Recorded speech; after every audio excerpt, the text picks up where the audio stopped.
Bismillahirrahmanirrahim. Assalamualaikum warahmatullahi wabarakatuh. Kami dari kelompok 7 akan mempresentasikan materi dengan judul Praktik Bisnis Multinational Corporation dan Islamic MNC serta kesesuaiannya dengan nilai syariah dan tata kelola perusahaan Islam. Di sini kami beranggotakan 4 orang dengan saya sendiri, Salwa Maulidia dengan NIM akhiran 127 dan rekan-rekan saya.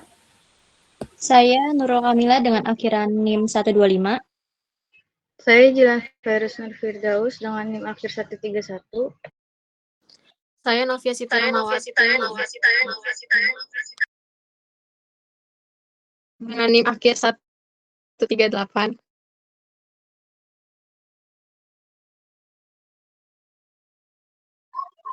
Baik, materi yang pertama yang saya jelaskan yaitu konsep multinational corporation, di mana MNC ini itu adalah perusahaan yang menjalankan usaha lebih dari satu negara dengan kantor pusat sebagai pengendali utamanya.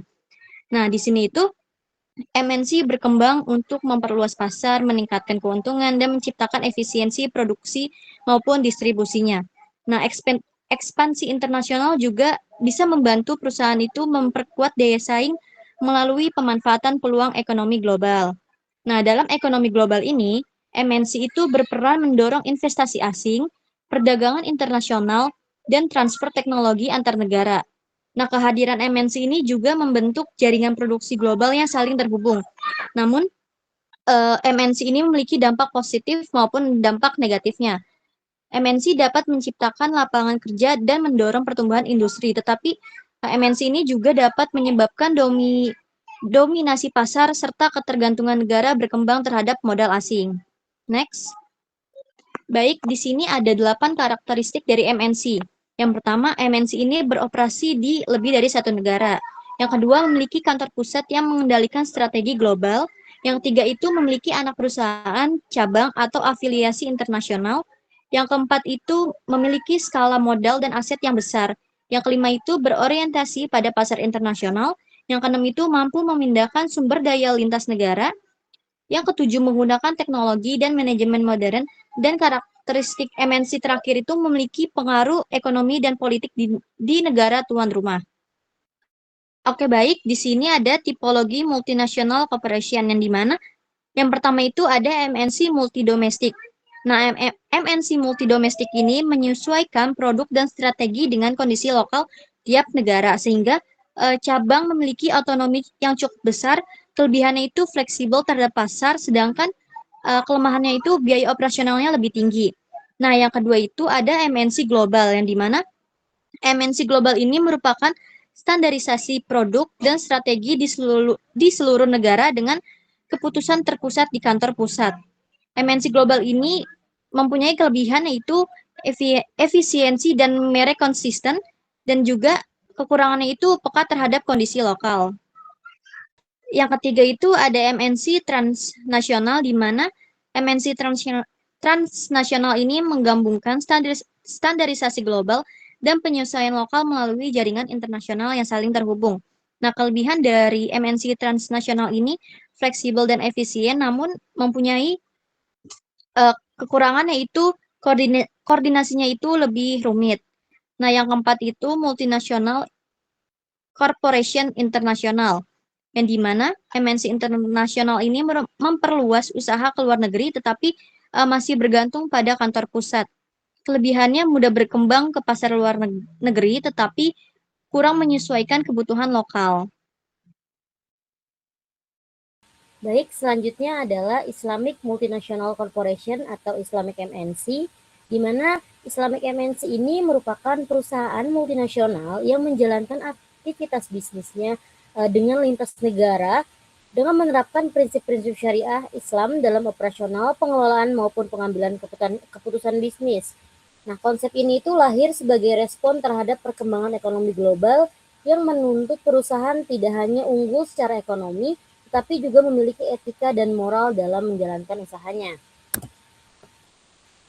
Nah, ciri khasnya itu ada 7. Yang pertama, berlandaskan prinsip syariah. Nah, perusahaannya itu wajib menghindari unsur riba, gharar, maisir, penipuan, serta transaksi yang mengandung ketidakadilan. Lalu memiliki Dewan Pengawas Syariah. DPS ini merupakan lembaga independen yang bertugas mengawasi dan memastikan seluruh kegiatan perusahaan itu telah sesuai dengan prinsip syariah Islam. Nah, keberadaan DPS ini sangat penting karena perusahaan multinasional itu memiliki aktivitas bisnis yang kompleks dan melibatkan berbagai transaksi internasional. Lalu yang ketiga, mengutamakan etika bisnis Islam.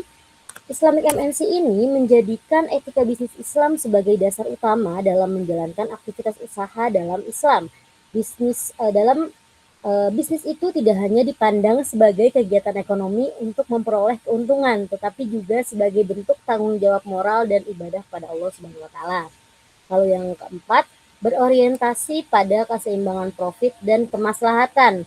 Nah, perusahaan konvensional itu kan umumnya berfokus pada maksimalisasi keuntungan. Nah, Islam MNC ini memiliki orientasi yang lebih luas, yaitu menciptakan keseimbangan antara keuntungan ekonomi dan kemaslahatan sosial. Perusahaan itu tetap mencari profit, tetapi keuntungan tersebut harus diperoleh dengan cara yang halal, adil, dan tidak merugikan pihak lain. Lalu next, jadi yang kelima itu menerapkan Islamic Corporate Governance, yaitu sistem tata kelola ini merupakan pengembangan dari konsep corporate governance modern yang dipadukan dengan nilai-nilai syariah Islam. Lalu yang keenam, menggunakan akad syariah dalam transaksi, di mana dalam menjalankan kegiatan bisnis dan keuangan, Islamic MNC ini menggunakan akad-akad syariah sebagai dasar transaksi. Nah, akad ini merupakan perjanjian yang mengatur hak dan kewajiban para pihak sesuai dengan ketentuan Islam. Lalu yang ketujuh, mengedepankan konsep halal dan thayyib, di mana Islamic MNC ini menerapkan konsep halal dan thayyib dalam setiap produk maupun layanan yang dihasilkan. Halal itu berarti diperbolehkan menurut syariat Islam, sedangkan thayyib berarti baik, aman, berkualitas, dan bermanfaat bagi masyarakat.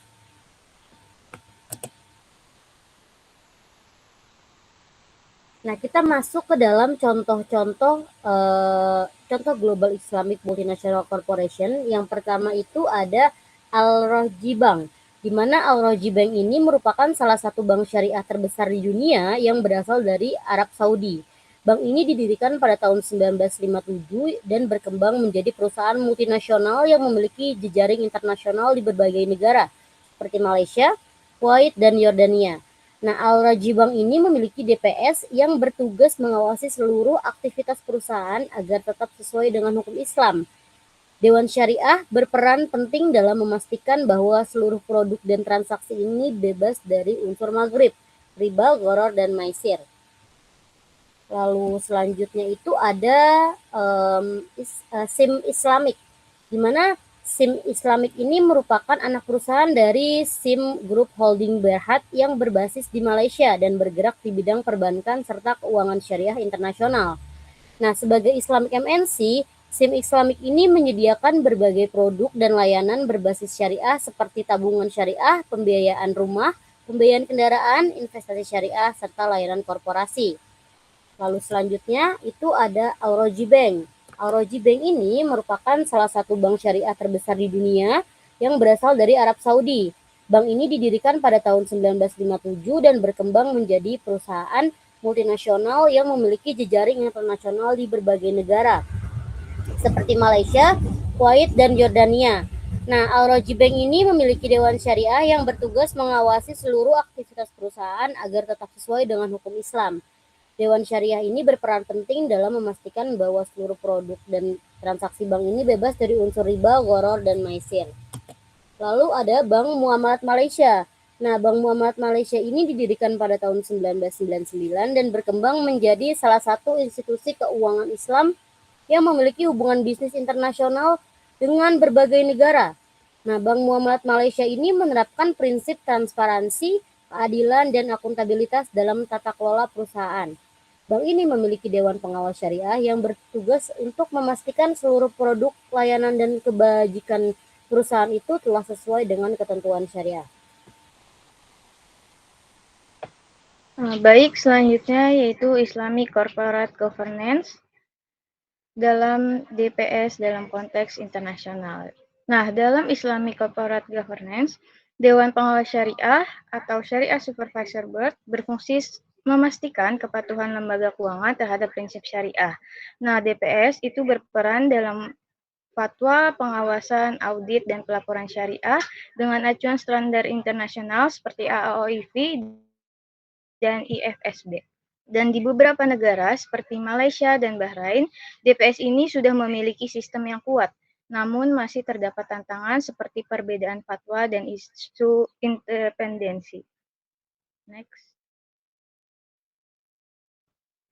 Selanjutnya yaitu halal multinasional di Nestle Halal. Jadi Nestle ini adalah perusahaan multinasional asal Swiss di bidang makanan dan minuman yang menjadi salah satu MNC non-muslim terbesar dalam pengembangan produk halal untuk memenuhi kebutuhan konsumen muslim secara global.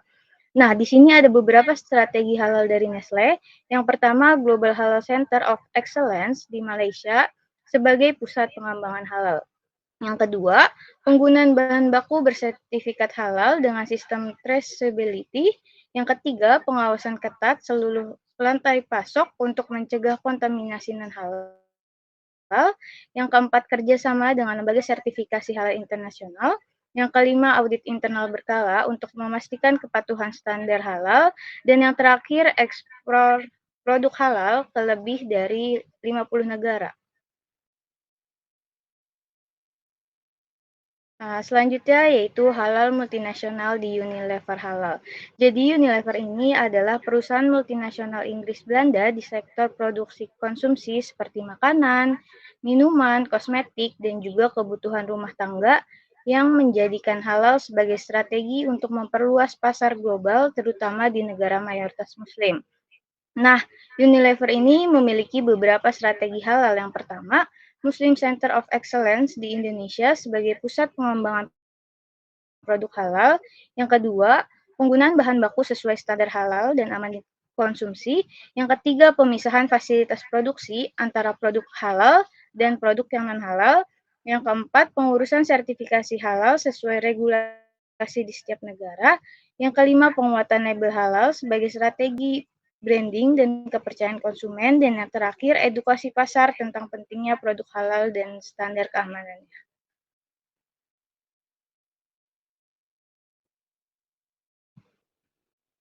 Selanjutnya yaitu strategi halal MNC non-muslim. Strategi yang pertama yaitu sertifikasi halal. Jadi sertifikasi ini memperoleh halal resmi untuk meningkatkan kredibilitas dan kepercayaan pasar muslim. Strategi yang kedua yaitu pemilihan baku. Jadi di sini menggunakan bahan yang aman, transparan, dan sesuai standar internasional.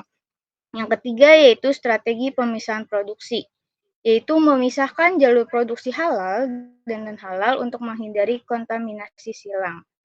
Selanjutnya, strategi riset dan inovasi, yaitu mengembangkan pusat penelitian halal untuk inovasi produk yang sesuai kebutuhan konsumen muslim.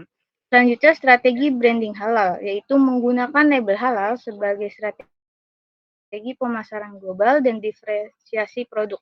Selanjutnya, strategi digital traceability, yaitu menerapkan sistem pelacakan bahan baku berbasis teknologi untuk memastikan kehalalan produk. Dan strategi yang terakhir yaitu kerjasama internasional, yaitu bekerjasama dengan lembaga halal global untuk menjaga standarisasi dan kepercayaan.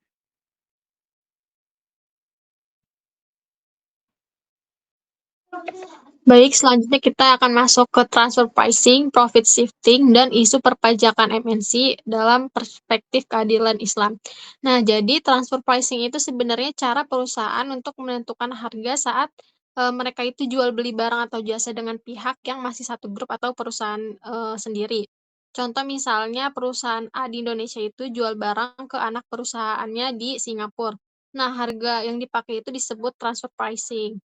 Nah, di sini transfer pricing itu ada dua jenis. Yang pertama ada intercompany, yaitu antar perusahaan yang masih satu grup. Sedangkan yang intracompany itu antar divisi dalam satu perusahaan. Nah, transfer pricing ini juga dapat mengurangi penerimaan pajak negara karena perusahaan biasanya memindahkan keuntungan ke negara yang tarif pajaknya itu lebih rendah. Nah, lalu mengatur harga transaksi antar perusahaan dalam satu grup agar laba di negara dengan pajak tingginya itu terlihat lebih kecil. Praktik ini tuh dilakukan melalui manipulasi harga transfer ataupun rekayasa pajak. Next.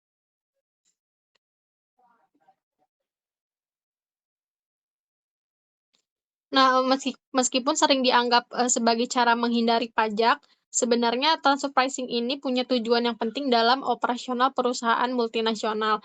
Yang pertama itu ada optimalisasi beban pajak, di mana transfer pricing ini bisa digunakan untuk mengatur beban pajak secara lebih efisien, tapi tetap harus sesuai aturan dan tidak melanggar prinsip kewajaran. Yang kedua itu ada manajemen risiko mata uang dan inflasi. Nah, dengan menyesuaikan harga antar cabang, perusahaan ini bisa mengurangi dampak fluktuasi nilai tukar dan inflasi sehingga, kondisi keuangan itu tetap stabil. Yang ketiga itu ada evaluasi kinerja internal, di mana transfer pricing ini membantu perusahaan menilai kinerja tiap cabang atau divisi. Jadi, bisa diketahui mana yang lebih efisien dan berkontribusi besar. Dan yang terakhir itu ada manajemen likuiditas, yaitu transfer pricing juga dipakai untuk mengatur arus dana antar cabang supaya kebutuhan keuangan di setiap negaranya itu tetap terpenuhi. Next.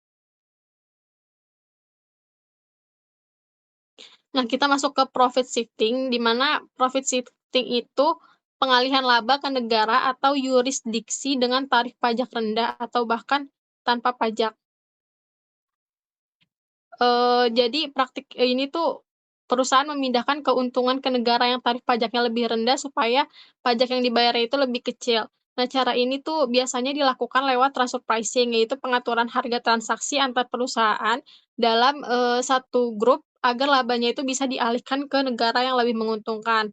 Selain itu, perusahaan multinasional juga sering memanfaatkan, aset seperti merek dagang dan teknologi karena mudah dipindahkan antar negara. Dampaknya itu penerimaan pajak negara bisa berkurang dan menimbulkan ketimpangan dalam sistem perpajakan terutama di negara berkembang seperti, Indonesia. Nah, untuk mengatasinya sebenarnya pemerintah itu udah membuat kebijakan anti avoidance dan memperketat pengawasan transaksi lintas negaranya, walaupun penerapannya itu masih belum maksimal. Next. Nah, dalam perspektif Islam, transfer pricing itu sebenarnya boleh dilakukan selama dilakukan secara jujur, transparan, dan sesuai dengan aturan. Pajak juga dianggap penting karena digunakan untuk kepentingan masyarakat dan pembangunan negara. Jadi, oleh karena itu perusahaan ini tuh memiliki tanggung jawab untuk membayar pajak secara adil sesuai keuntungan yang diperolehnya. Nah, namun kalau transfer pricing dan profit shifting ini digunakan untuk menghindari pajak, maka hal itu, bisa merugikan negara dan dianggap tidak adil bagi wajib pajak yang lain. Nah, praktik seperti ini tuh bertentangan dengan nilai Islam seperti kejujuran, keadilan, dan tanggung jawab sosial. Maka, bagi Islamic MNC, kepatuhan pajak ini seharusnya tidak hanya dipandang sebagai kewajiban hukum, tapi juga bagian dari amanahnya, tanggung jawab sosial dan etika bisnis Islam. Baik, sekian, materi dari kelompok kami, kurang lebihnya mohon maaf. Wassalamualaikum warahmatullahi wabarakatuh.